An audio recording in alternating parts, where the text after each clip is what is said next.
gente linda que gosta de conhecer, que gosta de informação. Olha, vocês não têm noção do que eu trouxe para vocês aqui hoje. A gente começou a nossa série falando sobre a questão, né, do surgimento do trabalho, algumas curiosidades. E aí, hoje eu trouxe para vocês aqui, ó. Trouxe um quadro maravilhoso com um monte de informações para que vocês tenham acesso a uma história que antecede ao surgimento da CLT, né? A CLT que surgiu lá em 1943, na época do governo de Getúlio Vargas, ela tem uma história que antecede a ela, né? E a gente vai conhecer um pouquinho dessa história hoje. Vem comigo que eu vou mostrar pra vocês, tá bom?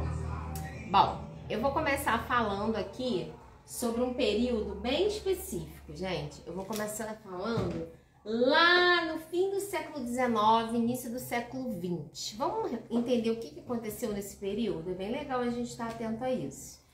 Nesse período, que foi o final do século XIX e início do século XX, a gente tem muitas mudanças socioeconômicas acontecendo aqui no Brasil, né?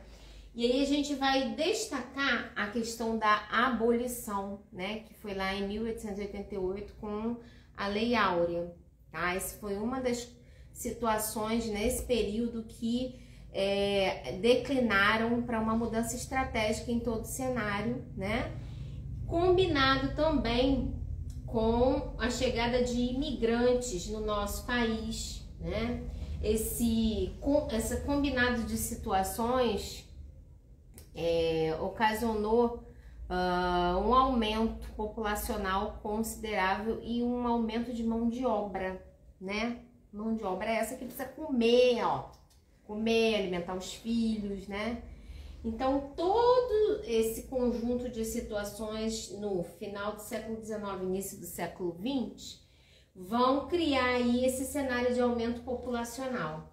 Combinado com isso, a indústria se desenvolve, né? A chegada da máquina e vários outros eventos combinados nesse período do início do século XX, propiciam, né, que haja aí uma busca de mão de obra, né?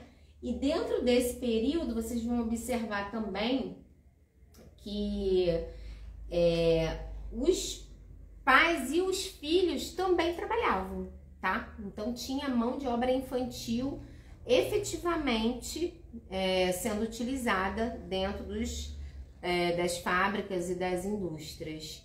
E isso era algo assim muito preocupante, porque você imagina uma criança trabalhando quando ela deveria estar estudando. Tanto que nessa época surgiu um decreto-lei, que foi o decreto 1813, tá? Que ele veio lá em 1891, né? Entre o fim do século XIX e o início do século XX, para normatizar, regular as condições de trabalho das crianças dentro do ambiente fabril. Depois eu vou falar para vocês darem uma olhada, eu vou colocar aqui na legenda, tá? Esse decreto para vocês terem acesso. Depois lá desse período, né, que se inicia o século XX, aconteceu também o combinado da Primeira Guerra Mundial. E durante esse período, muitas situações se evidenciaram. Os maridos foram para as frentes de batalha e as mulheres ficaram com seus filhos aonde? Em casa, com fome. Então, essas mulheres tiveram que também exercer atividade, né? Trabalhando para trazer o alimento para dentro de casa. Então, essa mulher, além de trabalhar, ela também levava o filho, né, para o ambiente de trabalho. Então, dentro de todo esse cenário, né, desse contexto histórico da Primeira Guerra, que findou por volta de 1918, a gente vai perceber que ocorreram várias revoluções trabalhistas, né? A população, ela estava ávida de direitos, de condições de saúde laborativas mais transparentes, melhor estabelecidas, e várias revoluções foram sendo impulsionadas durante esse período. Dentro desse período de 1919 até 1925, o presidente Arthur Bernardes, ele sanciona, né, uma legislação que determina período de férias de 15 dias. Ou seja, a partir daí, esse celeiro de direitos trabalhistas, ele vai tomando forma, tá? Eu saí, então, do fim do século XIX, início do século XX, passei pela Primeira Guerra Mundial e já tô aqui em 1925, quando veio esse direito sancionado pelo presidente Arthur Bernardes.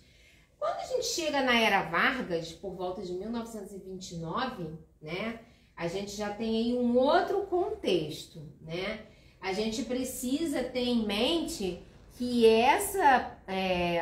esse grupo de empregados, né, dentro desse contexto também com os empregadores, eles já estão como? Eles estão necessitando de regras que condicionem e elaborem a permanência deles dentro dos ambientes de trabalho. E é justamente dentro desse combinado, desse cenário, que entre 1919 e 1940 é assinado o primeiro decreto-lei, né, que foi o Decreto-Lei 2162, instituindo o primeiro salário mínimo federal. Né, gente? Interessante a gente saber que tudo isso aconteceu antes mesmo da CLT, que veio em 1943. Então, a gente está em 1940 ainda. Nesse período, gente, lembrando que esse decreto-lei, né, referente ao salário mínimo, ele foi assinado, autorizado no dia 1º de maio de 1940. Bom, o que mais aconteceu antes da CLT? Me conta que eu estou interessada em saber. Aconteceu que também até 1943, né, a gente tem aí o que a gente chama de Estado Novo. E nesse período, em razão de todo esse histórico de situações, desde o finalzinho do século XIX até o início do século XX, veio finalmente a CLT para oficializar, para criar aí uma espécie de cenário jurídico favorável ao empregado.